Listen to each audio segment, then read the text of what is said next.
Bonjour à toutes et à tous, bon réveil dominical, bienvenue sur l'invité, chers amis internautes, très fidèles à ce rendez-vous média sur ESAE TV. Ce dimanche, avec ma collègue Billy Gaïlaïbi, on reçoit pour vous Prudent Victor Tokpanou. Il est député de la 9e législature, élu de la 6e circonscription électorale. Il est président de la commission éducation, culture, emploi et affaires sociales au Parlement béninois. Il est maître de conférences de sciences politiques. Avec lui, ce jour, on fera le tour de l'actualité politique nationale en préparation de ces élections générales de 2026 qui défraient la chronique depuis quelque temps. Prudent Victor Tokpanou, bonjour. Bonjour. Merci d'avoir accepté l'invitation malgré l'agenda. C'est moi qui vous remercie de m'avoir invité. Billy Gaïlaïbi, bonjour. Bonjour Kader. Merci d'être avec moi pour co-animer ce débat. Plaisir. Alors, Victor Prudent Tokpanou, Patrice Talon a célébré notamment le 1er août dernier son dernier 1er août en tant que président de la République. Dites-nous quelle est votre opinion sur la préparation de la succession de Patrice Talon. Est-ce que pour vous, cela se prépare de façon sereine? Cela se prépare de façon tellement sereine que ça ne fait aucun bruit. Ah bon? Vous n'avez pas remarqué que c'est plutôt calme? C'est plutôt calme. C'est la première fois depuis 1991 que nous avons commencé nos élections présidentielles dans le cadre de ce qu'il est convenu d'appeler l'ère du renouveau démocratique, qu'à moins de 6 mois des élections, on a un calme aussi plat, aussi apparent en tout cas, et donc je pense que c'est plutôt calme. Mais cela dérange beaucoup de personnes, cela dérange. Absolument, ça peut déranger, simplement parce que c'est la première fois. C'est la première fois. Et c'est peut-être le résultat des réformes du système partisan qui ont été entreprises depuis 2019. Donc depuis 2019, c'est la première fois que nous irons aux élections générales, entendu comme étant le couplage des législatives et des communales en janvier et la présidentielle en avril de la même année. Donc en intervalle de moins de 6 mois, on fera toutes les élections majeures et ça repartira pour 5 ans. Effectivement, comme ça va être la première fois, tout ce que nous voyons avant relève donc de la première fois et donc de l'histoire. Bonjour Monsieur Tokpanou. Madame. Quand Monsieur Patrice Talon dit avoir tout donné, avoir donné tout de lui, tout le meilleur pendant ses 2 mandats à la tête à la présidence, est-ce à lui de le dire ou aux citoyens d'apprécier son travail? Ah ben non, c'est à lui de le dire. C'est à lui de le dire. Oui, bien sûr, là où vous n'êtes pas capable de savoir s'il a donné le meilleur de lui-même, pas plus que moi. S'il le dit, c'est qu'il le ressent. Et je pense que après, c'est différent du bilan ou d'un jugement de valeur posé sur le bilan. Vous comprenez? C'est un état d'âme. C'est à vous de dire si, au cours de cette émission, vous aurez donné le meilleur de vous-même. Ça va pas être les spectateurs. Maintenant, les spectateurs peuvent dire que ce meilleur de vous-même que vous avez donné, vous connaissant, pour ceux qui vous connaissent, on dit que c'est largement en deçà des capacités qu'on vous connaît, ou c'est largement au-dessus de ce qu'on vous connaît d'ordinaire. Mais ce jugement de valeur, il revient au président et à lui seul de le dire. Je pense qu'en le disant, il a été d'une sincérité quasi absolue. Et pour rester dans la logique de Billy Gaïlaïbi qui parle de Patrice Talon, on a vu depuis quelques semaines, quelques mois, un Patrice Talon très actif. Il multiplie les apparitions publiques. Il fut un week-end, on a vu à 3 événements dans la même journée. Il était à Porte-Novo au Festival des Masques. C'était le 3 août dernier. Dans la même journée, il était pour les pétanques, vous y étiez également. Et dans la soirée, il était à un événement culturel. Est-ce que pour vous, tout cela dénote de la descente ou pour peut-être rapporter ce que disent certaines personnes, c'est un projet politique qui est en préparation? Non, je pense que c'est la descente. On lui a reproché Il décompresse, c'est ça? On lui a reproché pendant 9 ans de ne pas avoir trop fait de politique. On le voyait pas souvent, il ne parlait pas souvent, parce il a une conception de la politique qui est totalement noble, à savoir consacrer le plus de temps possible au travail. Et il l'a fait.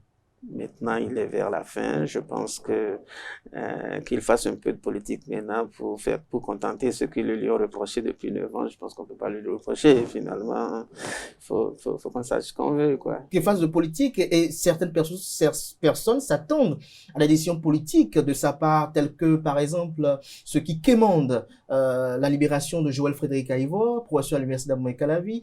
Vous le connaissez très bien. Absolument, c'est un collègue. Tokpanou. Joël Aïvo, aujourd'hui, quelle pensée avez-vous à son endroit? Mais pas seulement aujourd'hui, depuis le début, c'est un ami, c'est un collègue, et je pense que c'est humain, que des gens avec qui vous avez des relations humaines, vous ayez une pensée particulière pour eux lorsqu'ils traversent une période difficile. C'est le cas de Joël Aïvo. Je pense que, voilà, il n'y a pas de miracle à cela. Tout le monde sait qu'il traverse une mauvaise passe. Et donc, tout le monde a une pensée sincère pour lui. Et vous, Victor Tokpanou, qu'est-ce que vous pouvez pour lui? Ce politiquement?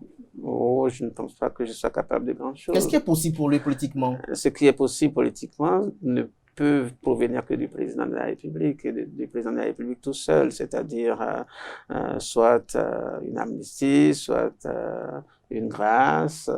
Voilà, je pense que... Même l'amnistie doit provenir du président Patrice Talon. Je pense, oui, parce que le président de la République, il est le chef, je veux dire, le chef de la majorité, et nous ne pouvons rien faire sans lui. Donc, oui, je pense que seul le président de la République, en plus dans le système institutionnel et constitutionnel qui est le nôtre, c'est lui qui a la haute main sur la plupart des décisions de cette importance-là, en effet. En effet, et donc à ce niveau-là, si Billy Laïbi permet, qu'est-ce qu'il faut faire? Quels sont les leviers à actionner? On ne parle pas que de Joël Frédéric Aïvo, on parle également de Rekia Madougou. Certains ont aussi également une pensée à l'endroit de ces acteurs politiques qui se retrouvent hors du pays. Victor Tokpanou, certes, on a vu le chef de l'État dire que l'opposition lui demande un travail impossible, de sélectionner des gens qui ont commis des délits dans des cadres ou des domaines différents pour effectuer une amnistie. Il pense que c'est impossible. Pour vous, vous ne voyez pas une possibilité? Ben, je vais vous rassurer d'une chose. Si vous espérez en parler à la télé, vous avez échoué. C'est purement politique. Si quelqu'un vient vous voir sur votre plateau, pour vous dire qu'il a la solution pour Joël Aïvo, la solution pour Rekia Madougou, la solution pour les exilés politiques, c'est qu'il n'a aucune solution. C'est le type de solution que l'on ne retrouve que dans les canaux confidentiels, je dirais même ultra confidentiels. Donc, je continue d'espérer qu'il y a des gens dans ce pays qui travaillent toujours en sous-main pour obtenir ces objectifs, mais vous ne les verrez jamais à la télé. Moi, je suis venu parce que je ne suis pas en position de le faire, mais ceux qui, en tout cas, pour en parler, ceux qui sont en position d'en parler, vous ne les verrez jamais, ils n'accepteront jamais de venir à la télé. Vous avez vent de telles démarches? Ben oui, je pense, oui. Vous observez de telles démarches? Vous ne connaissez pas notre pays, personne, c'est pas tout ce qui se passe qu'on voit. Moi, je pense, oui, qu'il y a des gens qui font... Et vous y contribuez? Non, si je vous le dis, c'est que c'est faux. Surtout pas sur une chaîne sur un plateau de télévision. Donc, il y a des choses que vous n'entendrez pas. Non, je pense que c'est des affaires suffisamment sérieuses pour aller les étaler sur un plateau de télévision. Vous aurez des gens qui sont impliqués, que même si c'est votre peine, ils vous le diront à la maison, mais il ne viendra jamais à la télé vous le dire. Donc voilà, donc sur ce point-là, ce n'est même pas la peine que vous-même vous cherchiez à tirer ça de quelqu'un sur un plateau de télévision. D'ailleurs, dans l'intérêt des concernés, c'est pas la télé que ça va se débattre. Monsieur Tokpanou, puisque le maître de la rupture s'en va dans pas longtemps, doit-on craindre le retour du populisme au Bénin? C'est-à-dire que avant Patrice Talon, il y avait un système donné, et Patrice Talon, à son arrivée, a su améliorer, modifier beaucoup de choses quand même en ce qui concerne la politique et dans d'autres secteurs. Peut-on craindre le retour des vieux fantômes? Oui, dans l'absolu, oui. Dans l'absolu, oui. Mais en même temps, du point de vue factuel, je pense que non. Je fais partie de ceux qui ne sont absolument pas inquiétés pour la suite. Je pense que le président Talon a mis la barre tellement haute, que personne ne pourra descendre en deçà. Donc, on va espérer le respect de préservation de ces acquis. Mais ça va de soi. Pourquoi vous voudrez remettre en cause les acquis? Vous n'avez pas envie de continuer de vous asseoir dans votre salon, puis payer vos factures de SONEB, vos factures d'impôts, vos factures de la SB2E. Moi, je pense que ça fait partie des acquis sur lesquels absolument personne ne voudra revenir. Vous n'avez pas envie que depuis votre ordinateur de bureau, vous puissiez vous faire établir votre acte de naissance, vos certificats d'hébergement, le certificat de nationalité. Parce que tout, finalement, aujourd'hui, est au bout des doigts. Et donc, je pense que ça fait partie des avancées incontestables. Et après, il y a ce gros chantier qui est celui de la lutte contre la corruption, dont le président Talon n'est pas, je veux dire, le premier à l'avoir enclenché. La lutte contre la corruption dans notre pays a commencé depuis. Les lois contre la corruption ont été adoptées avant lui. Il est venu, il a appliqué davantage, mieux que d'autres. Il a essayé par des mécanismes administratifs, notamment l'interdiction de circulation de la monnaie sonnante et trébuchante dans les administrations. Tout se fait maintenant par digitalisation. Ça limite considérablement la corruption. Et en plus, avec la criette, lorsque vous êtes pris en flagrant délit, vous êtes directement envoyé à Porto-Novo. On disait, mais maintenant ils sont à Cotonou, tout le monde a oublié qu'ils sont revenus à Cotonou. Encore plus proches. Et donc, je pense que c'est des choses oui, il a certes apporté beaucoup de choses en ce qui concerne la lutte contre la corruption, mais pour certains, c'est réellement sous Patrice Talon et surtout avec l'avènement de la criette que beaucoup de cas se sont amplifiés. Les vols de montants massifs, je vais dire ça comme ça, dans l'administration surtout, on a beaucoup plus observé. C'est à croire que on n'a plus peur d'aller faire 20 ans, 10 ans en prison tant qu'on a volé une grosse somme. Et c'est sous Patrice Talon qu'on remarque que ça s'est amplifié, selon beaucoup de critiques quand même. Non, ceux qui disent ça ont tort parce que ce qu'ils n'intègrent pas, c'est que c'est grâce à Patrice Talon qu'on le sait. Avant, on ne le savait pas. Et donc, si vous vous mettez à comparer, si je vous demande des chiffres, vous ne serez pas capable de les produire. Combien de situations on a connues sous Yahi, sous ensuite Kérékou, sous Soglo, sans que aucune juridiction n'ait été saisie, ça, personne ne peut le dire.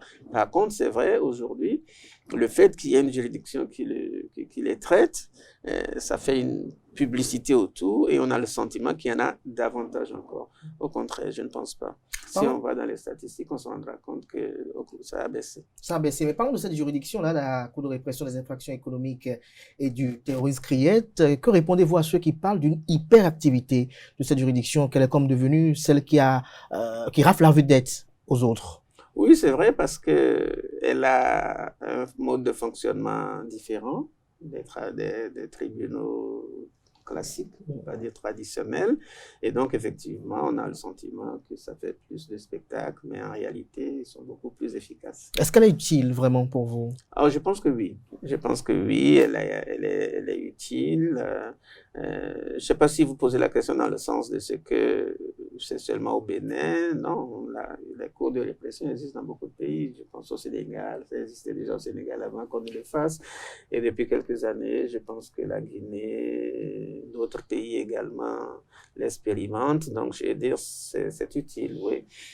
Toutes les fois où vous vous donnez des moyens de lutte contre la corruption, parce que nous, dans le cas des espèces, c'est pas seulement contre la corruption, ça rentre dans les crimes économiques, mais il y a également le terrorisme, surtout pour un pays comme le nôtre qui connaît depuis sa création une vague d'actes terroristes de plus en plus sanglants. Effectivement, on avait besoin d'un instrument pour ça. Alors, la criette, c'est pas que les crimes économiques, c'est également le terrorisme. Parlons de lutte contre la corruption qui a trait avec la bonne gouvernance. Nous abordons progressivement les élections générales de 2026. Pour certains observateurs, 2026, c'est un rendez-vous où deux gouvernances vont s'affronter, celle de Boni Yayi et de Patrice Talon. Lorsque vous juxtaposez les deux gouvernances, gouvernance, quelle est votre synthèse à vous? La synthèse. Oh, si vous voulez mon avis de façon totalement objective, on ne pouvait avoir la gouvernance Talon que parce qu'il y a eu la gouvernance Yahi. Et on ne pouvait avoir eu la gouvernance Yahi que parce qu'il y a eu la gouvernance Kélékou, et qu'on a eu la gouvernance Kélékou que parce qu'il y a eu la gouvernance Soglo. C'est pour dire que de toute façon, il y a une accumulation qualitative dans toute société. Nous ne faisons pas exception, et que le niveau que nous avons atteint aujourd'hui est un niveau, ce qu'on appellerait de conscience collective. Nous faisons aujourd'hui au Bénin des choses que nous n'aurions jamais pu faire il y a 10 ans, 15 ans, et que de toute façon, nous ne pouvons faire que grâce à cette traversée. Il y a une accumulation qualitative dans toute société, au demeurant, des expériences sur lesquelles nous prospérons. Moi, je sais que sur beaucoup de points, au début, le président de la République, Talon, faisait des choses pour ne pas reproduire certaines choses que faisait Yahi Boni, et de la même manière, Yahi Boni faisait des choses pour ne pas reproduire ce que... Pourquoi il y a toujours ce sentiment-là? Mais c'est normal, c'est dans la logique même des choses, c'est humain. Lorsque vous savez, on dit toujours que l'on presse, voilà, et donc forcément, non, ça revient au même, ça veut dire que l'ancienne, si elle est pourrie à certains endroits, vous dégagez la pourriture, vous continuez toujours au bout. Et donc, c'est pour ça que je maintiens qu'on ne peut avoir la gouvernance Talon que parce qu'il y a eu la gouvernance Yahi Boni. Et donc, la gouvernance qui viendra prochainement, forcément, va capitaliser l'ensemble des expériences que nous avons connues depuis 1991 avec Soglo. Et le problème, voilà, on verra que le Bénin progresse. C'est ça qui fait la progression de notre société. C'est ça qui fait la progression de notre société. Mais lorsque vous regardez un peu, lorsque vous parlez de gouvernance, la gouvernance Talon, la gouvernance Yahi, certains s'interrogent de savoir quelle doit être la jauge des citoyens pour 2026. Ceux qui sont apolitiques, par exemple, mais qui beaucoup plus pensent développement du pays. Oui, je ne suis pas sûr qu'il y ait une partie de notre société qui ne pense pas au développement du pays. Je ne pense pas. Tout le monde pense au développement parce que justement, hélas, le développement, ça fait partie de ces notions que personne ne peut vous définir avec précision et qui fasse consensus dans le monde entier. Vous prenez 10 politiciens, vous leur demandez de vous définir le mot développement, vous aurez 10 définitions différentes. Il y a ceux qui vous mettront l'accent sur le développement économique, ceux qui mettront l'accent sur le développement humain, ceux qui mettront l'accent sur le développement culturel, ceux qui mettront l'accent sur le développement social. Voilà. On n'en finit plus. Ça fait partie des mots que personne ne peut définir avec précision. D'ailleurs, la doctrine sur ce plan également n'arrive pas à donner une définition consensuelle. Il n'y en aura pas. À partir de ce moment-là, c'est pour dire que tout le monde est concerné par le développement. Tout le monde. Et je crois la définition minimale, ou je dirais même minimaliste, pour montrer que c'est vraiment ce qu'il y a de plus petit commun dénominateur, c'est le fait d'améliorer les conditions de vie des gens au quotidien. Voilà. Et l'amélioration des conditions de vie se fait de façon continue, jusqu'à la fin de l'humanité. Il y aura toujours quelque chose à améliorer. Donc, vu comme ça, le développement, on ne peut pas dire que le développement ne préoccupe que certains. Non, ça préoccupe y compris ceux qui ne sont pas au pouvoir. Et, par contre, le débat moderne que nous connaissons depuis 1990, c'est celui de savoir si le développement est compatible ou incompatible avec la dictature ou avec la démocratie. Voilà. Ça, c'est, excusez-moi du peu, mais c'est un débat d'intellectuels qui n'a pas beaucoup d'importance. Ce qui est important, c'est le coût humain que l'on peut imaginer lorsqu'il s'agit de la voie dictatoriale ou de la voie démocratique. À l'évidence, le développement à travers la démocratie a un coût humain moins élevé que dans la dictature. Moi, c'est ma conviction. Et donc, c'est pour ça que je considère que ce n'est pas le type de débat qui soit utile pour une société. Ce qui est important, c'est de savoir que il n'y a pas de différence entre un blanc et un noir quand il s'agit de la liberté, qu'on puisse dire ce que l'on veut, qu'on puisse critiquer dans la limite de la courtoisie, que l'on puisse aller et venir quand on veut. Bon, voilà, ça, je pense que c'est ça la démocratie. C'est ça. La dictature, c'est quand vous ne pouvez pas aller et venir comme vous voulez. La dictature, c'est quand vous ne pouvez pas exprimer votre pensée. La dictature, c'est quand vous ne pouvez pas vous associer. La dictature, voilà. Et donc, je pense que c'est pas le type de débat que les Béninois, qui intéresse les Béninois. Les Béninois, c'est le développement. Ils savent simplement que le développement étant entendu comme l'amélioration continue de leurs conditions de vie, ça peut très bien se faire avec une démocratie, comme ça peut très bien se faire avec une dictature. Et quand on leur demandera de faire un choix, je reste convaincu que les Béninois choisiront la démocratie. Ils choisiront la démocratie. Mais est-ce que pour vous, démocratie rime forcément avec développement? Est-ce que l'alternance au pouvoir est gage de développement du pays? C'est ce que je vous dis. L'alternance est un pilier de la démocratie. C'est pas ça la démocratie. Donc, si vous pensez que si vous réduisez la démocratie à l'alternance pour dire qu'elle n'est pas gage de développement, parce que vous avez utilisé un mot fort quand même, gage, non, le gage de développement, c'est le travail au quotidien, c'est pas autre chose. C'est pas autre chose. Maintenant, si vous faites l'option démocratique, vous avez des choses à respecter, notamment l'alternance, notamment les élections, surtout transparentes, notamment l'état de droit, notamment le respect de la majorité et de la minorité. Voilà, ce sont les piliers. Et la limitation des mandats pour vous? Aussi, oui, pour moi, écoutez. Est-ce que pour vous, c'est aussi démocratique? Parce qu'il y a certains analystes qui estiment que la limitation de mandat aussi tord un peu le cou aussi à une sorte de démocratie. Non, c'est ceux qui veulent vendre la dictature. Voilà. Qui le disent clairement et puis ils assument. Les États-Unis ont une durée de mandat de 4 ans. Nous en avons 5. Je crois que récemment, le Gabon a choisi 7 ans. Le développement n'est pas lié à ça. Nos frères africains, anglophones, pour l'essentiel, je pense au Ghana, je pense au Nigeria à côté, ont une limitation de mandat. Ils sont de 4 ans. Ils ne sont pas moins développés que nous. Donc, je veux dire, c'est des faux débats qui sont, je dis souvent, spécifiques aux pays francophones. Voilà, nous avons un esprit particulier dans le milieu francophone, mais nous le sommes, donc nous assumons. Puisque vous parlez de développement et tout, la jeunesse béninoise, quelle est réellement sa place en ce qui concerne le développement du Bénin?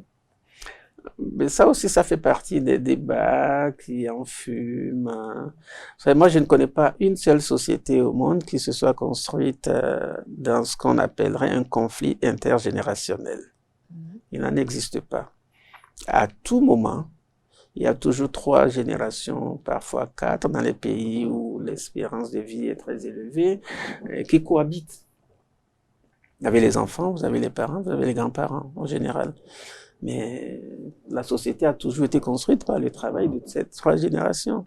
Alors évidemment, il y a des gens qui ont des intérêts, comme on dirait dans le jargon constructiviste, des gens qui ont intérêt à construire des identités spécifiques. On est jeune. Moi, je connais des gens qui ont été ministres très très jeunes et qui ont été d'une efficacité redoutable, comme je connais des gens qui sont du 3e âge, qui ont été d'une inefficacité redoutable. Donc vraiment, c'est pas lié à ça, c'est pas lié à la jeunesse. C'est pareil pour l'histoire des femmes, excusez-moi du peu. Bon, ça fait partie des débats constructivistes qui permettent à certains de se maintenir, mais je ne suis pas sûr que ce soit utile de créer des conflits intergénérationnels comme ça dans la société, opposer les jeunes aux vieux, les vieux aux plus vieux. Non, c'est pas comme ça qu'on construit une société. On construit une société dans l'harmonie, et là, il a rappelé tout à l'heure votre collègue, c'est au bout de l'ancienne corde qu'on tisse la nouvelle. Voilà. Comment évaluez-vous les relations entre le Bénin et les autres pays, notamment les autres pays de la sous-région, notamment les pays de l'AES? Mais écoutez, nos relations se sont brusquement dégradées à la suite du coup d'État du Niger. Pas le coup d'État du Mali, pas plus d'ailleurs que celui du Burkina. On a eu un problème spécifique avec le Niger. Et c'est pas lié au Bénin. C'est pas lié au Bénin, c'est lié, par exemple, au contraire, à une décision de la CEDEAO que nous avons appliquée. Je sais pas ce qu'on attendait de nous de faire autrement. Nous sommes en plus en ligne de front. Dans le cas du Niger, il y a seulement 2 pays de la CEDEAO qui étaient en ligne de front, c'est le Bénin et le Nigeria. C'était donc à nous d'appliquer prioritairement les décisions. Lorsque il y a eu une crise similaire en Gambie, le seul pays qui était en ligne de front, c'était le Sénégal, parce que c'est un pays entièrement incrusté dans le Sénégal. Et donc, quand il s'est agi d'appliquer la décision de la CEDEAO, c'est le Sénégal qui a été le fer de lance. C'est pareil, c'est partout. Et donc, chez nous, effectivement, c'était le Bénin et le Nigeria de faire, quand on a demandé la fermeture de la frontière, c'est pas le Burkina qui allait fermer la frontière avec le Niger, c'est pas le Mali non plus, donc il ne restait que le Nigeria et le Bénin. Donc, nous l'avons fait parce que c'était une décision collective de la CEDEAO. On nous l'a reproché, je pense que le président de la République, dans toute l'humilité qui le caractérise, a dit sur les plateaux de télévision, devant la presse nationale et internationale, tout le regret qu'il a eu à faire ça parce qu'il ne pouvait pas faire autrement. Je me souviens bien qu'au cours de cette interview, il a même lancé la question aux journalistes, à ma place, vous auriez fait quoi? Je suis président d'un pays membre de la CEDEAO se réunit régulièrement, prend une décision, je ne dois pas la respecter parce que c'est mes voisins. Bon voilà, si c'est comme ça, il n'y a plus de CEDEAO, il n'y a plus de règles. C'est un reproche qu'il aurait dû penser aux intérêts du pays oui, d'abord. c'est ça, j'ai entendu ça, mais il aurait fait ça. Les intérêts du pays, c'est aussi le fonctionnement normal de la CEDEAO. De la communauté. De la communauté, donc je pense que c'était une situation difficile. Moi, ce que j'apprécie, c'est le fait que le président, de façon très élégante, soit revenu lui-même là-dessus. Malheureusement, tout ne dépend pas que de lui. Nous avons des partenaires qui, pour l'instant, ne veulent pas entendre ces mots de regret. On fait avec. Et justement, dans cette lancée avenante, dans cette démarche avenante du président Talon, il a même invité les pays de l'AES dans le cadre de la célébration du 1er août qu'on a célébré il y a quelques jours. Mais on a remarqué que ces pays ont été absents, n'ont pas répondu présent à cette invitation. Comment pourrait-on évaluer ce silence-là, cette non-acceptation et cette absence? Non, ça veut dire simplement que nos amis de l'AES sont pas encore dans l'état d'esprit d'oublier ce qui s'est passé. Quand c'est comme ça... Malgré le temps, oui, non, justement. Peut-être que le temps, il n'y a pas encore eu assez de temps. Il faut donc laisser le temps au temps. Il faut laisser le temps au temps. Oui, je pense. Président Victor Tokpanou, pour progresser, on parle toujours de Patrice Talon, on parlera de lui jusqu'à 2026 et même après 2026. Ah si, il a marqué le pays, on parlera de lui pendant très longtemps. Et justement, c'est la question que je m'avais posée, pour vous, quel est l'héritage politique de Patrice Talon? Nous ne parlons pas encore d'héritage, on a encore quoi? On ne doit pas encore en parler? Moi, non. Si vous parlez de l'héritage maintenant, tout ce qui viendra après, vous allez le mettre dans quelle catégorie? Attendons encore quelques mois. Pour vous, il s'agira d'un dauphin ou de l'homme providentiel? Ah, vous voulez parler de la succession? Oui. Oh, je ne sais pas. Il n'y aura pas d'homme providentiel, il n'y aura pas de dauphin, il y aura un successeur. Un successeur. Voilà. Vous vous voyez par exemple dans cette peau? Moi? Oui. Oh non, ça ne se passera pas comme ça, pas sur un plateau de télévision. Non, je ne pense pas. Non. Parce qu'on entend dans certains partis politiques, certains sont candidats à la candidature. Oui, bon, ces partis feraient mieux de nous imiter. À l'UPR, nous sommes beaucoup plus disciplinés, ça ne se fait pas comme ça. Ça ne se fait pas comme ça. Nous sommes le plus grand parti du Bénin, en tout cas, au jour d'aujourd'hui. Donc vous pensez que ces partis devaient rappeler à l'ordre leurs militants, c'est ça? Je pense que oui, c'est le minimum. Sinon, ça n'a aucun intérêt. Sauf si c'est le parti lui-même qui ouvre la foire aux candidatures et donc tout le monde en dedans, tout le monde se présente. En tout cas, ceux qui ont l'intention peuvent se présenter. Mais si le parti n'ouvre pas, je veux dire, la foire ou le marché aux candidatures et que chacun dans son coin le fait, c'est plus un parti. Est-ce que c'est pas l'expression de la démocratie au sein du parti Oui, qui mais peut amener... non, l'expression de la démocratie, c'est que ensemble, ils aient convenu d'une période pour ça, que la période arrive et que tout le monde, donc, en ce moment-là, se lance. Mais si le parti n'a pas prévu et que si eux-mêmes ne se sont pas entendus pour prévoir une date et que du jour au lendemain, chacun se lève dans son coin, ils fragilisent le parti. Il fragilise le parti à ce niveau-là. Pour vous, quelles doivent être les qualités que le successeur doit avoir? Si vous c'est une question à laquelle j'avais pas pensé, mais si vous me demandez, vous me posez cette question que je dois vous répondre, la personne doit être une parfaite synthèse entre Soglo, Kérékou, Yahi et Talon. Et il vous a demandé les qualités du successeur du prochain candidat. Moi, j'aimerais plutôt demander les majeurs défis qu'il attend, qu'il devra relever. Oui, d'abord, essayer de maintenir le cap. Ça ressemble fort au slogan d'un parti, mais c'est très important. Je fais partie de ceux qui pensent que le président Talon a amené le pays à un niveau où jamais qu'on n'a jamais atteint. Il faut pas qu'on redescende. Donc, il faut que le successeur puisse être en capacité de maintenir le cap. Et ensuite, faire mieux. Mais comment le contraindre à faire mieux? Le contraindre, ça, c'est différent. Ça, c'est l'opinion. C'est vous qui faites l'opinion, la presse. Si vous avez demain un président qui commence par détruire tout ce qui a été construit, puis vous le laissez, qu'il a le sentiment qu'il n'y a aucune opposition en face, il va continuer. Mais s'il commence, que l'opposition à l'Assemblée lui dit attention, nous avons des acquis collectifs, parce que tout le monde s'est sacrifié pour avoir ces résultats d'aujourd'hui. Tout le monde. Il y a je veux dire, les populations les plus fragiles, qui n'avaient au départ que de petits commerces, et qu'on a essayé de soumettre à une imposition, même peut-être qu'ils ne le payaient pas, mais que de façon effective, ils ont commencé par le payer. Tout le monde paye régulièrement ses impôts. Si vous ne les faites pas, vous avez droit à un redressement fiscal. Bon, donc je veux dire, quand on a fini de faire ça, on a eu droit à un effort collectif. Tout le monde s'est mis à, comme disait le président de la République au départ, tout le monde s'est serré la ceinture. Voilà. Et donc aujourd'hui, les résultats d'aujourd'hui... Est-ce qu'elle a déjà desserré cette ceinture aujourd'hui? Non. Mais on a juste enlevé un trou? Non, je pense qu'il n'a pas intérêt à l'enlever avant de partir. Peut-être que si on doit desserrer la ceinture, ça doit être la prochaine gouvernance. Mais pas celle-ci.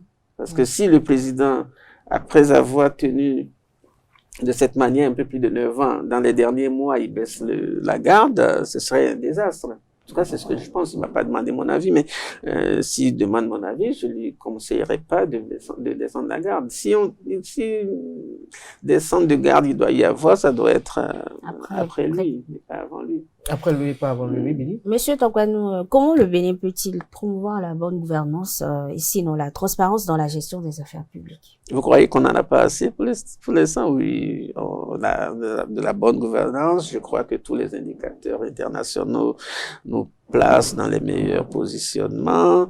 Nous avons une criette. Ils trouvent que c'est pas assez. Peut-être qu'il faut créer une deuxième criette. C'est pas moi qui trouve.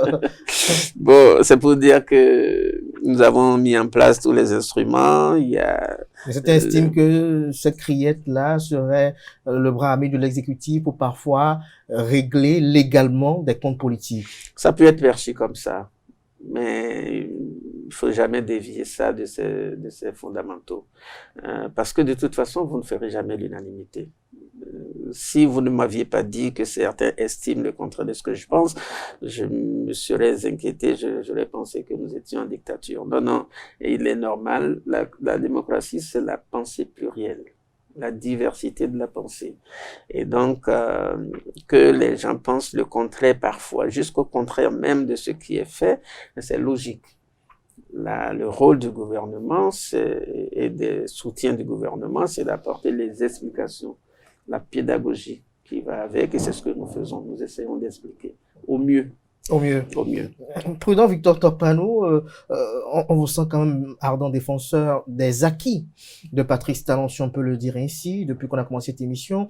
Mais il y a un problème, c'est que, en toute objectivité, les observateurs reconnaissent les acquis qu'on voit par exemple derrière sur les écrans, la place de l'Amazon, tout ce qui a été effectué par Patrice Talon, mais on constate que sur le plan politique, pour certains, c'est un désastre. La réforme du système partisan, elle a créé beaucoup de dégâts. Et à la fin, on constate aujourd'hui que, à quelques mois d'une élection présidentielle, vous avez dit tout à l'heure que c'est le fruit des réformes, mais il se fait que ce ne seront pas les partis politiques qui vont véritablement décider pour 2026, mais Patrice Talon ou Boni Yayi. Deux ou trois choses à travers ce que vous dites. La première, c'est quand vous me montrez les réalisations derrière. Moi, je fais partie de ceux qui ne discutent plus des réalisations de Patrice Talon. Ceux qui ne veulent pas voir ne verront pas. Je ne perds plus le temps à discuter des infrastructures de Patrice Talon. Il y en a encore qui le font, c'est qu'ils sont de mauvaise foi. Donc, prenons le temps pour faire autre chose. Deuxième chose, je suis quand même surpris que vous opposiez Patrice Talon et Yayi d'un côté et les partis, la réforme du système partisan de l'autre. Je suis désolé, mais le président Yayi n'est pas le président Yayi Boni. Il est le président, mais il est également le président des démocrates. Donc il participe, il est un acteur actif du système partisan et de sa réforme. Ça, il ne faut jamais le perdre de vue. Et le président Talon ne peut pas être président d'un parti, c'est pas parce qu'il est devenu président de la République. Sinon, s'il ne l'avait pas encore été, il aurait été membre de l'un ou l'autre des deux partis qui le soutiennent. Pas deux, il y en a 5 d'ailleurs au demeurant. Il aurait été membre. Binaire, Renaissance nationale. Voilà. Il aurait été membre d'un de ces partis. Donc, ils ne sont pas opposables à la réforme du système partisan. Ils sont des acteurs. Aujourd'hui, nous qui sommes de la mouvance, nous n'avons aucune difficulté à dire que notre leader charismatique est le président en exercice. Ça peut ne pas être le cas dans ces cas. Mais aujourd'hui, c'est le cas. Donc, on ne peut pas nous opposer le président Patrice Talon. Mais aujourd'hui, ça veut dire que les partis politiques de la mouvance vont attendre exclusivement le mot d'ordre de Patrice Talon. Non, pas exclusivement. Il y a un mécanisme qui sera mis en place, c'est tout, que vous verrez, qu'on connaît déjà dans les grandes lignes. Nous avons au moins 3 structures qui vont être mises à contribution. Je pense au comité des sages. C'est l'un des rares partis au Bénin qui a ce comité des sages, dans lequel vous avez tous les grands noms de la politique béninoise depuis 91.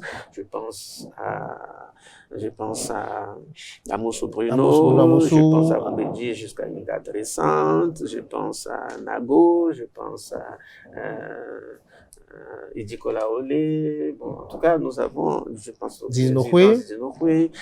Nous avons quand même un comité de sages relativement conséquent. Voilà, des gens qui ont l'expérience de la gestion de l'État. Ce commentaire en janvier dernier. Oh, je pense que ça reflète son état d'âme. Moi, je vais pas me mettre à critiquer l'état d'âme d'un acteur politique, encore plus d'un aîné. Non, il s'est expliqué de bout en bout. Si vous voulez des gens pour commenter ce que le président vous dit, vous en trouverez. Mais moi, je suis pas là pour ça. Je pense que je ne le ferai pas. On parle de la réforme du système partisan, oui. Bon, voilà. Et donc, nous avons cette première strate dans notre parti. Nous avons ensuite la HDP, ce qu'on appelle la haute direction politique. Juste en deçà, nous avons la direction exécutive nationale qu'on appelle l'ADEN. Et je pense que c'est l'ensemble de ces 3 structures qui vont se mettre ensemble pour faire le choix. Et de toute façon, quand le choix sera annoncé, vous verrez que tous les membres de ces différentes structures monteront au créneau pour le défendre. Pour le défendre. Doit-on s'attendre à un duo homme-femme? Ça dépendra, mais l'élégance contemporaine voudrait qu'il y ait un homme, une femme, peu importe l'ordre d'ailleurs. Moi, ça m'est égal, mais je pense que... Une femme présidente? Je pense que nos compatriotes sont peut-être pas prêts, mais moi je suis prêt. Une femme présidente ne me dirait absolument rien. L'essentiel, c'est qu'elle fasse bien le job. Moi, je veux un président qui puisse être à tout le moins au niveau actuel du président Talon, si ce n'est plus. Si on ne peut pas avoir plus, c'est les dommages. On va parler un peu de la réforme du système partisan et du code électoral.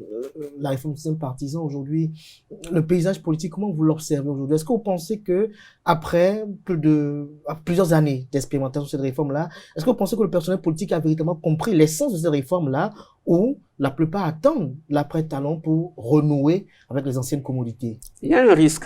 Vous avez raison. Ça, c'est une question très pertinente. Mais ne vous y trompez pas. La réforme du système partisan a combien d'années d'ancienneté? 6 ans. On a commencé, les premières lois ont été adoptées en 2019 avec 2018, mais révisées en 2019. Voilà. La révision constitutionnelle n'est intervenue qu'en 2019. Pour moi, je date ça de 2019 parce que la révision constitutionnelle était la source principale de toutes les autres réformes légales. Et donc, oui, ça ne fait que 6 ans. Et on veut qu'en 6 ans, on ait suffisamment intériorisé, ou je dirais même mieux intériorisé que ce qu'on faisait depuis 30 ans. C'est pas possible. C'est juste pas possible. Et c'est pour ça, justement, qu'il ne faut pas l'arrêter maintenant. Si vous l'arrêtez maintenant, c'est que vous faites marche arrière, vous retournez dans l'ancien système. Parce que ce sont les mêmes acteurs qui ont appliqué l'ancien système pendant 30 ans. Qui sont là aujourd'hui. Donc, parfois, ils en oublient même qu'ils sont dans un nouveau système. Ils continuent d'avoir des réflexes de l'ancien système. Et la seule solution, c'est ce que nous avions dit tout à l'heure en début d'émission, c'est le temps. Il faut laisser le temps au temps. Est-ce que aujourd'hui la réforme du système partisan a produit tous ses effets? La réponse est non. La réponse est absolument non. Est-ce que aujourd'hui il y a des choses à reprocher à l'état actuel de la réforme? La réponse est oui. Comme? Comme ce que vous constatez, les gens arrivent à trouver que le fait de ne rien entendre depuis 6 mois, ou en tout cas moins de 6 mois des élections, est une catastrophe. Ils le disent pourquoi? Parce qu'avant, ce n'était pas le cas. Mais si ça se répète une fois, 2 fois en 2031, on a la même chose, 2036, on a la même chose, plus personne ne considérera que c'est une anomalie. Mais aujourd'hui, à l'évidence, dans l'esprit des gens, c'est une anomalie parce qu'ils étaient habitués à autre chose. Ils étaient habitués à autre chose. Et puis, par exemple, comme c'est la première fois que nous allons aux élections générales, il est évident qu'en 2031, ça ne sera plus jamais la même chose. C'est impossible. On n'aura plus le même format. C'est sûr que si en 2031, ceux qui sont là trouvent que le système est bon, mais que le fait que les candidatures aient été annoncées relativement tard n'était pas une bonne chose, ils vont réajuster. Ils vont se dire, bon, jusqu'à 1 an avant, c'est pas si grave que l'on le croit. Donc, forcément, ils mettent dans le cadre de la réforme du système partisan. Et donc, ces réajustements, pour moi, vont de soi et ne peuvent s'imposer qu'avec l'expérience. Comment voulez-vous corriger un système que vous n'avez pas appliqué? Monsieur Tompanou, puisqu'on parle de réforme du système partisan, on parle également de code électoral. Ce code est toujours, jusqu'à récemment, décrié par les acteurs de l'opposition qui trouvent qu'il est exclusif. Et même une partie de la société civile aussi qui demande sa relecture. Même si le chef de l'État a dit qu'il ne reviendra pas là-dessus, il y en a qui continuent d'insister sur la révision, sur la relecture du code électoral. Doit-on la réviser ou elle est parfaite? Autant j'apprécie le développement de la question, autant la chute ne me rassure pas. Vous ne pouvez pas opposer la perfection d'un test à la révision. Non, aucun test n'est parfait. Je n'ai pas besoin de vous rappeler ça. Donc, il s'agit pas, personne n'a dit qu'on avait fait un test parfait. Par contre, vous voulez réviser quelque chose que vous n'avez jamais appliqué. N'ont-ils pas raison de demander cette révision-là? Que vous n'avez jamais appliqué. Puisqu'ils parlent d'exclusion. Mais en quoi est-ce que c'est exclusion alors même qu'on n'a pas appliqué? D'ailleurs, selon l'opposition, c'est pour l'exclure que ce code électoral a été mis. J'entends bien, mais est-ce qu'on est allé aux élections, ils ont été exclus? Mais, Vous comprenez ma préoccupation? Oui, ils en parlent, puisque Oui, non, mais ils je se sais plaignent, qu'ils en par parlent. exemple, comment on dit, de l'interdiction de certains meetings. Ça, c'est pas la réforme du Non, ce système. n'est pas la réforme, certes, mais D'accord. par rapport à tout cela, je crois ils font des rapprochements, des liens à tout cela pour Non, pouvoir non, parler non, de... il faut pas relayer ça si vous-même vous ne trouvez pas ça pertinent. L'interdiction des meetings ne se fait pas seulement au détriment de l'opposition. Même les partis de la mouvance ne sont pas autorisés. Ah bon? Oui. Mais on n'entend pas de plainte à haut niveau, à haut niveau. Non, mais parce que nous, on respecte. Vous ne le demandez plus. En notre sein, quand on a une activité et qu'on sait que ça enfreint les lois de la République, on l'annule. Je peux vous donner un exemple en cours. Les jeunes de la 6e circonscription, puisque je suis élu de la 6e, avaient l'intention d'organiser une journée à eux, une journée internationale de la jeunesse, et ils sont allés nous voir, nous les acteurs, leurs aînés, et ils nous ont posé le problème en nous disant surtout qu'ils avaient l'intention de faire une activité qui soit au-dessus de ce que leurs collègues du zoo avaient fait il y a quelques mois en arrière.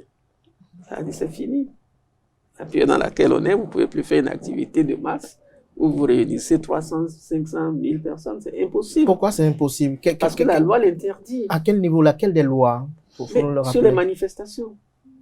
C'est juste que je ne suis pas capable de vous donner les références précises. Précis?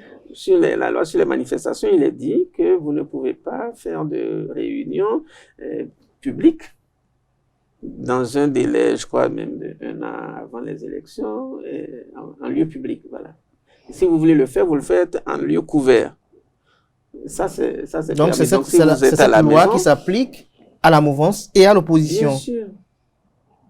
Bien sûr. Maintenant, je serai prêt à répondre à ceux qui apporteront la preuve qu'il y a eu des manifestations de la mouvance qui ont été autorisées là où on refusait celles de l'opposition. Si effectivement il y a eu des cas comme ça, il faudrait que les maires qui ont autorisé dans un cas et qui ont interdit dans l'autre puissent se justifier. L'application de la loi, elle est la même pour tout le monde. Alors, pour poursuivre avec les questions de Billy Laibi par rapport au code électoral, Président Victor Tokpanou, l'inquiétude de l'opposition, c'est qu'il y a une disposition qui inquiète plus d'un. Ce n'est pas que les opposants, même la conférence épiscopale, même la société civile, celle de l'épineuse question des 20% dans chacune des circonscriptions électorales. Certains perçoivent cette disposition comme une entorse à la Constitution qui exige 10%. Au plan national, on estime que en exigeant 20% dans chacune des circonscriptions électorales, c'est que à ce niveau-là, c'est 20% qui est exigé au plan national. Et lorsqu'on regarde un peu, on scrute un peu les résultats précédents, aucune formation politique n'a pu obtenir 20%. Et donc, on s'interroge avec beaucoup d'inquiétude de savoir, au cas où, en 2026, aucune formation politique n'obtiendrait 20%, que va-t-on faire? Au cas où il n'y a que l'Union progressive, le Renouveau et le Bloc républicain qui, par accord, arrivaient à obtenir les 20% et que les démocrates se retrouvaient exclus, alors qu'ils ont obtenu de forts taux dans plusieurs circonscriptions électorales, excepté une seule. Qu'est-ce qui va se passer lorsque leurs militants vont prendre la rue éventuellement encore? Je pense, si vous voulez mon avis, que cette affaire a été prise par le mauvais bout. Comment? On ne parle de cette loi que dans un cas d'école. C'est-à-dire le cas où, ce que vous venez de rappeler, que personne n'a les 20% dans toutes les circonscriptions. Ou alors que les deux partis soutenant la mouvance l'ont et pas la... Pourquoi vous ne prenez le problème que par là? De quoi il s'agit? On a dit que pour les législatives, pour prétendre au partage des sièges, il faut avoir 20% dans toutes les circonscriptions législatives, c'est-à-dire les 24 circonscriptions électorales. C'est de ça qu'il s'agit. On a dit 20%. La première hypothèse à laquelle nous, on a pensé quand on faisait cette loi, c'est combien de partis peuvent avoir 20% dans 100%. Il y en a combien? Il y a 5 possibilités. On a dit 20%. Donc, pour avoir 100%, il faut 5 partis qui aient 20%. Ça, c'est l'hypothèse haute. Oui. Après, tout le monde sait que l'hypothèse haute se réalise très rarement. Parfois même presque jamais. Mais entre cette hypothèse haute et l'hypothèse basse que vous retenez, où personne n'a 20%, où seulement les démocrates ne l'ont pas, il y a d'autres intermédiaires. Lesquels? La possibilité qu'il y ait 4, qui est 20%, qui est 3, qui est 20%, avant même qu'on ne tombe à 2. Personne n'évoque l'hypothèse où 4 ont les 20%. Personne n'évoque l'hypothèse où 3 ont les 20%. On n'évoque même pas l'hypothèse haute où 5 peuvent avoir 20%. On n'évoque que les 2 dernières hypothèses. C'est ça qui est un peu curieux dans la démarche. Comment ça se fait que de façon collective, on ne s'en tienne qu'à ça? Parce que quand on a fini de dire ça, on fait abstraction d'une réalité démocratique. C'est comme si ceux qui font cette critique ne sont pas vraiment démocrates. C'est-à-dire? C'est qui décide des 20%? C'est qui? C'est les électeurs. Ou bien, c'est pas vous qui votez. Les électeurs. Oui, ou bien. C'est-à-dire que dans tout ce débat, moi, je n'ai pas encore entendu un acteur replacer, je dirais, la conscience collective des électeurs au cœur du débat. C'est comme si les électeurs n'existaient pas. Et que brusquement, la loi, là, c'est seulement la mouvance qui va l'appliquer à son profit. Non, ce sont les électeurs qui vont voter. Et il se pourrait aussi, dans cette hypothèse-là, et c'est pour ça qu'ils ne le disent pas, il se pourrait que dans cette hypothèse, il n'y ait que les démocrates qui aient 20% partout. Non, président Victor Absolu. Tokpanou, C'est une hypothèse absolue. c'est une hypothèse aussi. Oui, donc pourquoi est-ce qu'on ne s'attarde que sur les hypothèses minimalistes? Moi, c'est ma préoccupation. Pourquoi? Parce que le Béninois serait devenu si brusquement bête qu'il ne comprend pas les enjeux? Lorsqu'on prend votre hypothèse où 20%, l'option haute c'est 5, et que on peut obtenir peut-être 3 ou 4. Ici, le problème, Victor Tokpanou, c'est que il faut avoir 20% dans chacune des 24 circonscriptions électorales. Et donc, il peut avoir un parti politique qui, dans une circonscription électorale, a 60%, dans une autre a peut-être 15, ou peut-être dans une autre, on se retrouve, ou peut-être elle a peut-être 20 dans chacune, et peut-être parce que dans une, elle a peut-être du 9,90, par exemple. Qu'est-ce qu'on fait? Oui, mais vous revenez aux mêmes choses. Est-ce que vous ne voyez pas pour des élections législatives? C'est ce que je vous dis. Où les gens de la 6e, par exemple, qui ont voté massivement pour le retour éventuel de Victor Prudent Tokpanou, se retrouvent avoir comme représentant un autre député au moment où elles, à près de 90% dans la 6e, ont voté pour vous. Est-ce que vous ne voyez pas qu'il y a un troncage de l'esprit de la démocratie à la base avec cette loi, cette disposition? Moi, je pense que vous avez très bien compris, parce que vous relayez des inquiétudes légitimes qui ont été... Des frustrations éventuelles, voilà, qui peuvent advenir. Qui peuvent advenir, oui. Mais qui n'adviendront pas. Simplement parce que vous faites abstraction de la conscience collective. C'est les Béninois qui votent. Expliquez-leur que si vous voulez, l'objectif que nous poursuivons aujourd'hui, c'est d'avoir des partis nationaux. Que si vous savez, c'est comme ça que ça s'est toujours passé. Vous avez une sœur qui vit dans la Donga, vous allez aux élections, elle va vous l'appeler, elle va faire campagne pour vous là-bas. Maintenant, on a voulu des partis nationaux, il y a une représentation physique de tous les partis et de toute façon, c'est une incitation à cela. Nous avons une présence quasi nationale. Et donc, si vous expliquez aux électeurs, les électeurs comprendront. Moi, c'est le fait que vous fassiez une fixation sur le fait que les Béninois sont incapables de comprendre les enjeux et donc vont voter avec des risques. Non, les Béninois sont des gens très intelligents. Nous sommes un peuple suffisamment intelligent collectivement. La preuve, nous avons apporté la preuve depuis 1990 de ce que nous pouvons faire collectivement, là où beaucoup d'autres peuples en Afrique ont échoué.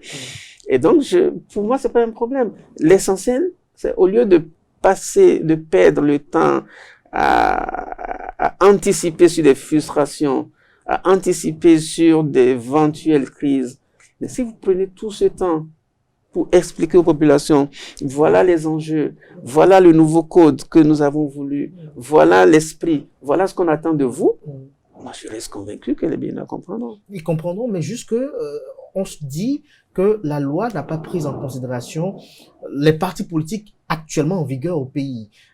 Si il y avait que l'Union progressiste de renouveau, le Bloc républicain et les démocrates exclusivement en compétition pour 2026, on pourrait peut-être comprendre. Mais il y a également Renaissance nationale, il y a également Mouel Bénin. Alors, lorsque toutes ces formations politiques, pratiquement près d'une dizaine, si on doit prendre également ceux qui sont du côté de l'opposition, compétissent, est-ce que vous ne voyez pas qu'il y aura un émiettement des voix qui amènera à ce que l'obtention des 20% sera véritablement une épreuve rude? Oui, mais en même temps, si vous voulez, retournons à la petite expérience que nous avons dans le cadre de cette réforme du système partisan. Beaucoup n'ont pas pensé que les démocrates auraient pu avoir des députés en 2023. Beaucoup ne l'ont pas pensé. Beaucoup ont pensé qu'on allait faire le remake de la 8e législature où il n'y avait que les deux partis qui ont soutenu le président. Ils ont été surpris par le fait que les députés, les démocrates aient eu 28 députés. Mais ça, c'est le fait de qui? Ce n'est pas le fait de la mouvance. Oui, mais en ce moment, il n'y avait pas encore les 20%. Non, il y avait 10%. Oui. Et pourquoi du jour au lendemain, d'une élection à une autre, on double? Pourquoi ne pas mener ça à 15, par exemple? C'était 10% au plan national, pas dans chacune de ces conseils électoraux. Oui, je suis d'accord. Là où je ne vous comprends pas, c'est que vous fassiez croire que le fait d'avoir doublé est un handicap en lui-même. Non. Lorsqu'on a fait les 10%, je vais vous surprendre. Et moi-même, je n'étais pas tout à fait d'accord aux 10%. Donc, j'ai été surpris quand il y a eu 3. Parce qu'on l'a appliqué une fois. Et si on n'avait pas appliqué. Et quel est l'objectif avec les 20? Qu'on obtienne 2 partis politiques désormais? Non, c'est-à-dire que si vous aviez eu un code électoral dans lequel nous avions mis 40%, ou 50%, ou 51%, on aurait su d'office que nous voulons qu'un seul parti unique. On est d'accord? Mais ce n'est pas le cas.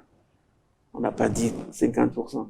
On n'a pas dit 60%, on a dit 20%. Jusqu'on estime que les 20%, ça existe nulle part, selon certains observateurs. C'est ce qui existe ailleurs que nous devions faire.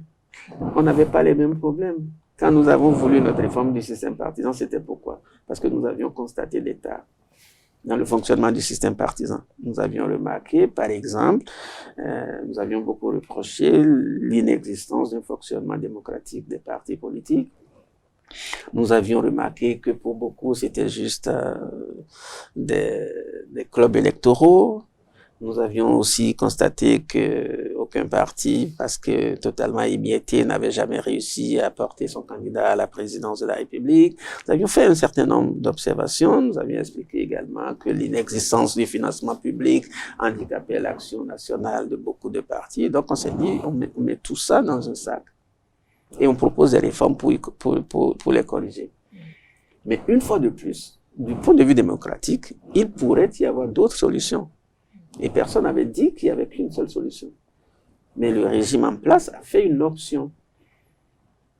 Il est clair que si cette option, le discours de l'opposition aurait consisté à dire « cette option n'est pas la nôtre.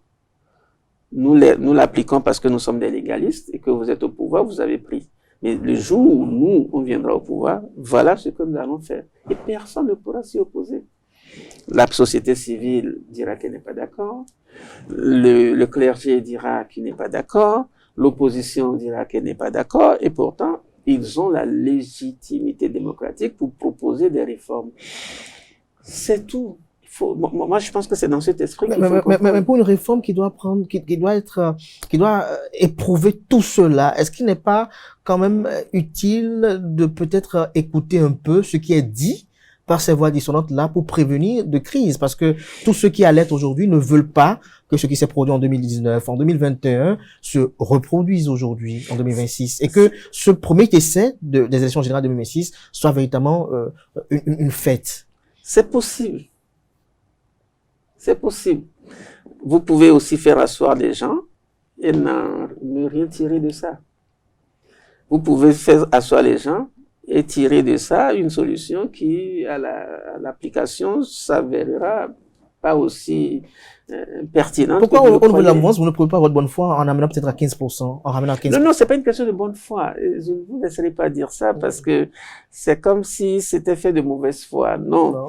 Quand on a fait 10%, on a eu des résultats. On a essayé 20%. Si on n'a pas de résultat, on va corriger. Monsieur Tokwen, C'est-à-dire que vous faites une crispation.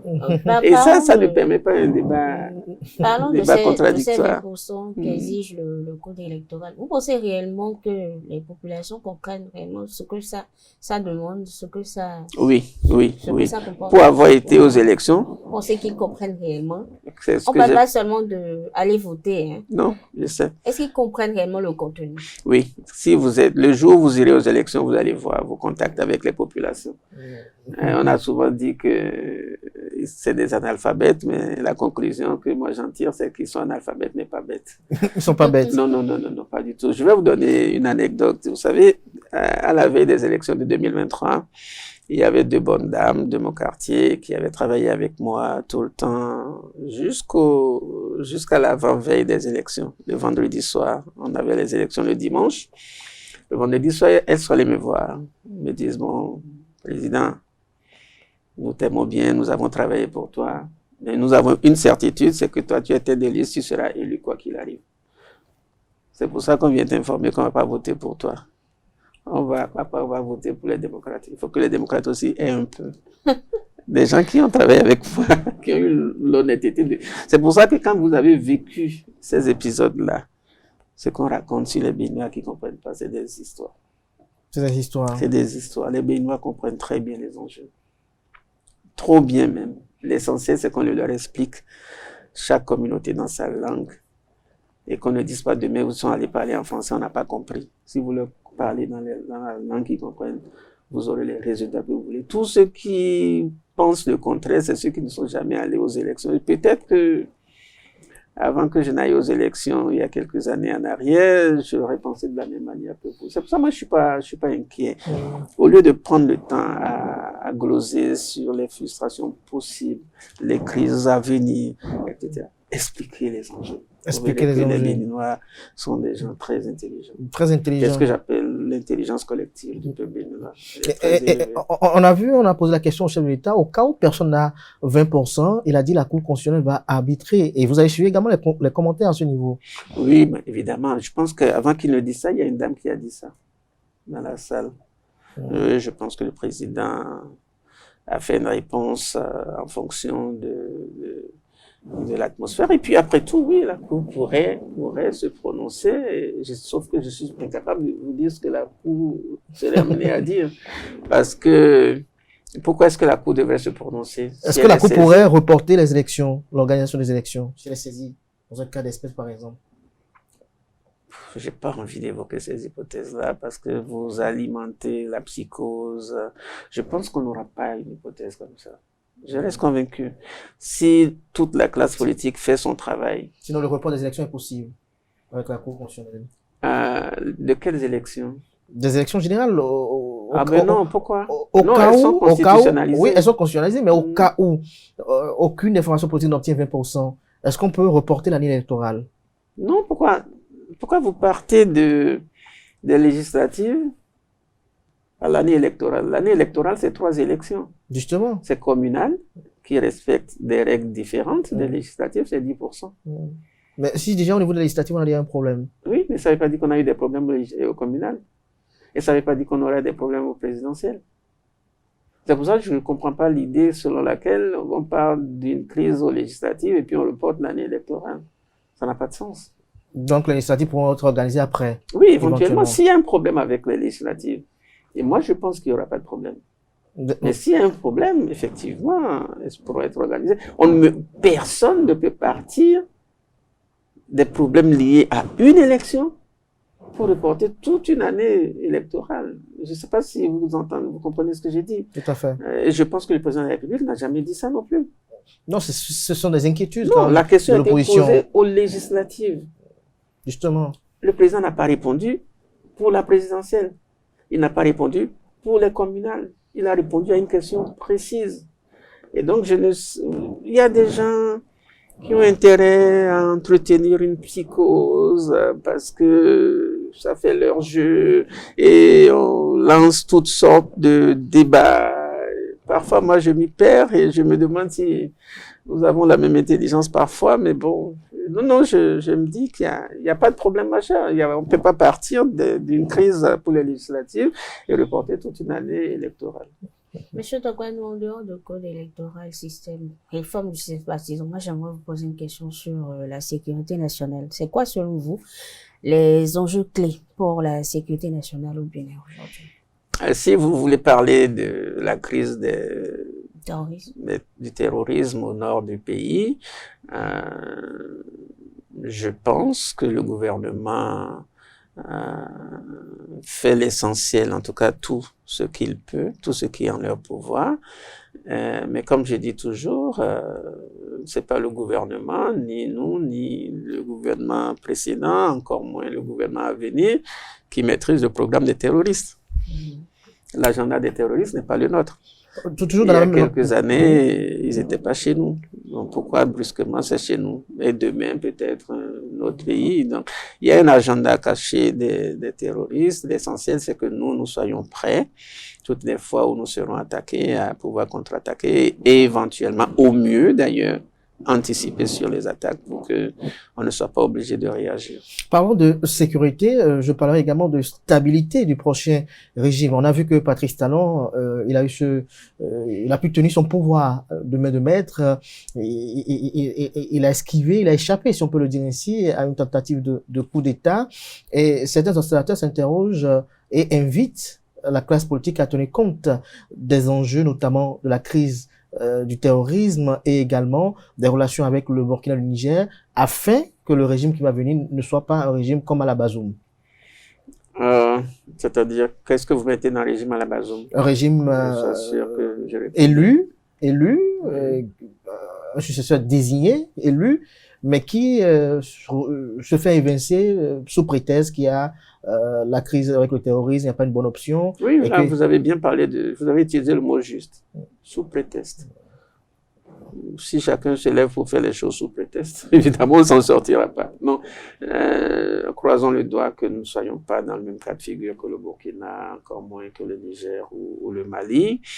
Mais comme on dit toujours, ça n'arrive pas qu'aux autres. Donc, prenons nos dispositions pour que ça ne nous arrive pas. Je ne peux que vous dire ça, mais en dehors de ça, je ne suis pas sûr qu'il y ait une solution magique. Qu'il y ait une solution magique. Président Victor Tokwanou, nous sommes presque à la fin de cet entretien. Vous allez regarder droit dans votre caméra et dire quelques mots à l'endroit de vos militants de la 6e circonscription électorale qui ont bien voulu suivre cet entretien également et à l'endroit de tous vos étudiants et sympathisants qui ont bien voulu suivre cet entretien de ce dimanche. Non, je pense que si j'ai un message, c'est un message d'apaisement, un message de confiance en soi, qui soit collectif. Faut pas se laisser aller à la psychose.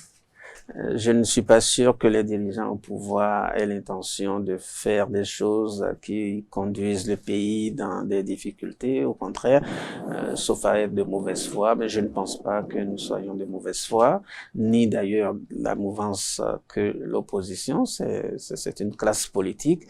Et donc,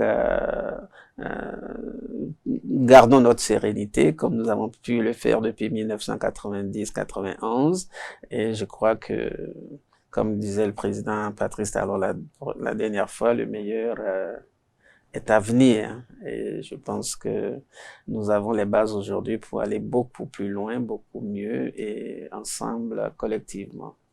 Merci à vous pour cette conclusion, chers amis internautes, de cet entretien de façon sommaire et expéditive. On retiendra que notre invité, lorsqu'il a été interrogé sur le calme que l'on observe à quelques mois des élections générales de 2026, pour lui, c'est un calme qui résulte de la réforme du système partisan. Il a argumenté dans ce sens-là lorsqu'il a été interrogé sur les récentes sorties du président Patrice Talon et son activisme. Il a fait savoir que Patrice Talon décompresse puisque nous allons vers la fin. Il il a également argumenté dans ce sens-là. Il a fait savoir, lorsqu'il a été interrogé sur Joël Frédéric Aïvo, il a fait savoir que l'homme est un ami, est un collègue envers qui il a une pensée particulière. Il a fait savoir que Patrice Talon seul peut pour Joël Frédéric Aïvo à travers une amnistie ou une grâce. Amnistie parce que Patrice Talon est et reste le patron de la mouvance présidentielle. Pour Victor Prudent Tokpanou, la solution à Joël Frédéric Aïvo, Éric Yamadougou n'est pas sur un plateau de télévision. Les canaux ultra confidentiels sont les plus utiles à l'obtention de leur libération. Dans l'intérêt des concernés, on ne doit pas en parler sur un plateau, a laissé entendre l'invité ce dimanche. Il a fait savoir également qu'il n'est pas inquiété pour la suite de Patrice Talon, car pour lui, Patrice Talon a véritablement mis le Bénin à un niveau qui est très exemplaire et jamais atteint dans l'histoire politique du pays. Il a fait savoir également au cours de cet entretien que Patrice Talon a véritablement lutté contre la corruption. Il a parlé de l'opérationnalité, de l'opérationnalisation de la criette à travers les procès. Également, lorsque il a interrogé sur les cas de malversation financière dont on a eu sous le régime du président Patrice Talon, il a fait savoir que sous d'autres régimes, cela ne se faisait pas savoir, mais sous Patrice Talon, cela se fait savoir en raison du dispositif qui est mis en place et que la criette n'est pas exclusivement au Bénin, il y a également une juridiction spéciale comme ça au Sénégal et en Guinée. Il a fait savoir que Patrice Talon, c'est l'accumulation qualitative dans plusieurs domaines. Il a argumenté également dans ce sens-là. Pour lui, le développement n'a pas de définition qui fait l'unanimité, il n'a pas de définition consensuelle du développement et il a fait notamment la différence entre la démocratie et la dictature. Il a fait savoir que l'alternance, j'y arrive, est juste un pilier de la démocratie. Lorsqu'il a été interrogé par Billy Gaïlaïbi sur le conflit, si on peut le dire ainsi, parce que cette situation conflictuelle entre le Bénin et le Niger, il a rappelé que le Bénin a eu à appliquer une décision de la CEDEAO et c'était ce que devait faire un État responsable. Il a rappelé également que le chef de l'État a eu à abdiquer, à s'excuser, mais le paradoxe demeure et donc pour lui, il faut laisser le temps au temps. Lorsqu'il a été interrogé sur les qualités du successeur de Patrice Talon, parce que c'est comme ça qu'il parle. Pour lui, il ne s'agit pas d'un dauphin ni d'un homme providentiel, mais du successeur. Pour lui, ça doit être une parfaite synthèse entre Soglo, Kérékou Yahi et Talon. Pour lui, le successeur doit maintenir le cap et faire beaucoup mieux, car pour lui, tout le monde s'est sacrifié pour avoir les résultats d'aujourd'hui. Il a argumenté également dans ce sens-là, et donc pour lui, la prochaine gouvernance doit desserrer la ceinture. C'est pas à Patrice Talon de desserrer la ceinture. Pour lui, la démocratie, c'est la pensée plurielle. Il a eu, au cours de son argumentaire, à vanter les mérites du parti politique Union Progressiste Le Renouveau, notamment la structure de cette formation politique à travers la haute direction politique, la direction exécutive nationale, le comité des sages qui est composé de Bruno Amoussou, de Adrien Oumbédi, de Armand Zinouroué, Antoine Edji Kolaolé et j'en passe. Pour lui, ce sont ces trois structures-là qui doivent penser pour le probable successeur de Patrice Talon pour l'élection présidentielle de 2026. Et donc, pour lui, également pour la question de la réforme du système partisan, cette réforme n'a que 6 ans d'âge et donc pour lui, les habitudes ne sont pas encore implémentées dans les habitudes du personnel politique, excusez la tautologie, et donc il faut le temps au temps et donc une fois encore, il a encore fait savoir qu'il faut laisser le temps au temps. Lorsque Gaël Aïbi a interrogé sur le code électoral, il a tenu à préciser qu'aucun texte n'est parfait, il faut l'appliquer, l'expérimenter avant de relever les insuffisances et donc au cours de cet argumentaire-là, il a tenu à faire relever le fait que même au niveau de la mouvance présidentielle, il y a des activités politiques qui sont interdites. Cela relève du respect d'une disposition légale en vigueur en République du Bénin. Il l'a rappelé au cours de cet entretien-là. Et donc, pour lui, ce n'est pas que à l'opposition que des manifestations sont interdites, car au niveau de la 6e circonscription électorale également, il y a eu les jeunes de son parti politique qui se sont vus interdits d'une activité politique. Il reste convaincu de la pertinence des réformes, notamment du système partisan et du code électoral. Pour lui, les populations ne sont pas analphabètes. Les populations analphabètes y arrivent, ne sont pas bêtes. Il a tenu à le dire. Il a rappelé 2 fois sur le plateau. On ne peut pas, pour une élection, notamment reporter l'année électorale. Et donc, pour lui, la question des 20% ne peut pas être un alibi pour que l'année électorale soit reportée de go, pour que, comme certains le redoutent, que Patrice Talon puisse effectuer encore, soit quelques années encore au pouvoir. J'espère qu'il a été plus ou moins récapitulatif. Je suis très admiratif. Merci à vous, Prudent Victor Tokpanou. Je rappelle à nos amis internautes que vous êtes député de la 9e législature, élu de la 6e circonscription électorale. Vous êtes le président de la commission éducation, culture, emploi et affaires sociales au Parlement béninois. Vous êtes maître de conférence de sciences politiques. Merci d'avoir accepté l'invitation. C'est moi qui vous remercie. Billy Gaïlaïbi, merci également pour avoir conduit avec moi cet entretien. Victor Prudent Tokpanou, on vous espère un de ces quatre pour un débat politique. Avec plaisir. Avec plaisir. Merci de prendre l'engagement devant nos amis internautes. C'est tout pour l'invité de ce dimanche. Merci pour l'attention. Portez-vous bien et belle suite de programmes sur EZAE TV. N'oubliez pas de prendre le rendez-vous de 19h avec le JT des JT.